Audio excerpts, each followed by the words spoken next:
Since Fritjofa Šuona's death in 1998, admirers of his books and those who have known him for many years have reflected upon the questions, who was Fritjofa Šuona and what will be his legacy?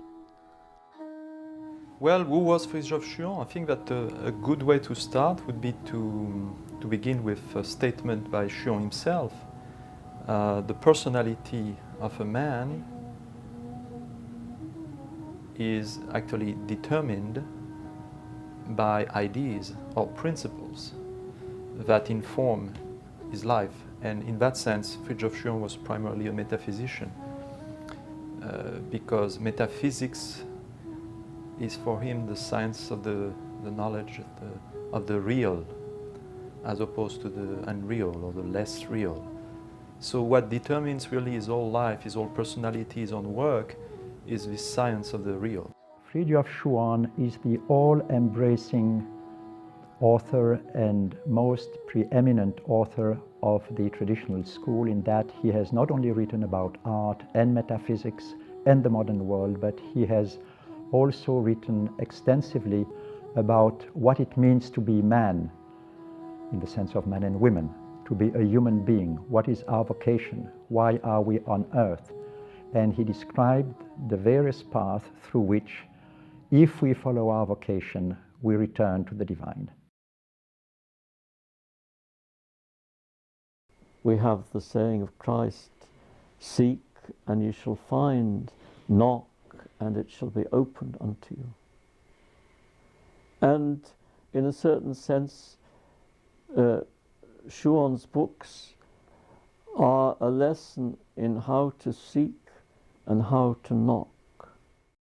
The way of Šuona is essentially a way of knowledge.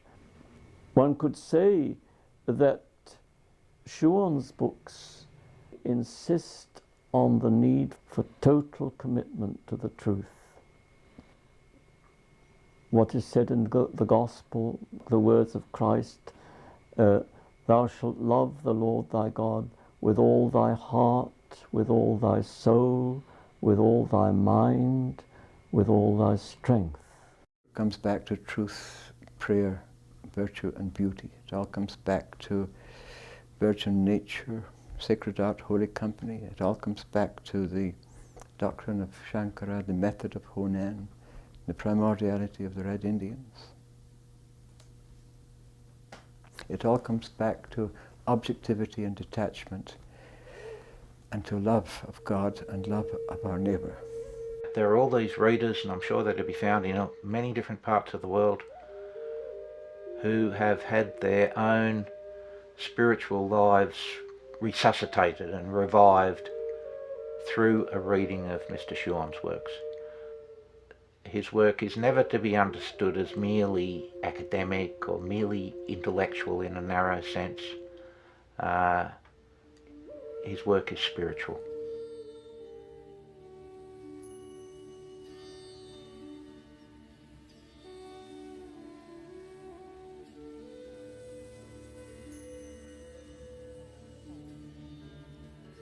The persona of Šuona was a combination of majesty and humility. He exemplified rigor and love. In my own personal meetings with him over almost 5 decades, the qualities which unfailingly struck me were his infinite patience and his infinite generosity.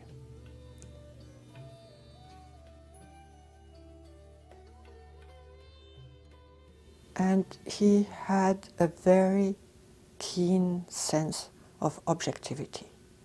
And I think he can really be characterized by this objectivity, which is wonderful. A centeredness which is unlike anyone else I know. It's almost as if he were in direct contact with those truths about which he speaks. One was always aware of the pole of rigor and the pole of mercy in perfect balance at all times. By that I mean a rigorous, pure discernment, but a mercy toward everyone around him in the way he manifests gratitude toward God, toward the neighbor, with the truth being the underlying common denominator in every action at every moment. Shawns Nature had many dimensions, and he was fully aware of that. He was certainly, in terms of what we can know by what we call world history, he was certainly one of the foremost expositors of the combination, the intrinsic combination between truth of the absolute, presence of the absolute, and radiation of the absolute, the infinite, the beautiful, and the perfect. His function, to me, has always been to recapitulate all of wisdom, all of truth that had come before in a perfect synthesis, and also to give us a message of beauty, that the true is not just a concept, but has an existential living dimension, which is beauty and goodness. Well, his function in the world is really to bring people back to practice their religion, which is so important, and to bring them back to a path that leads to God. And he has done it. I mean, in his books, he has encouraged them to do that. And I know that many, many people have gone back and practiced their religion very seriously. Because he wants to help people to go back to where we belong.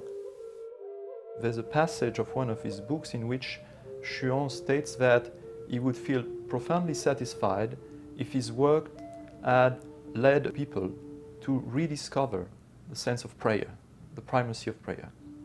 So in that sense, that was his highest goal.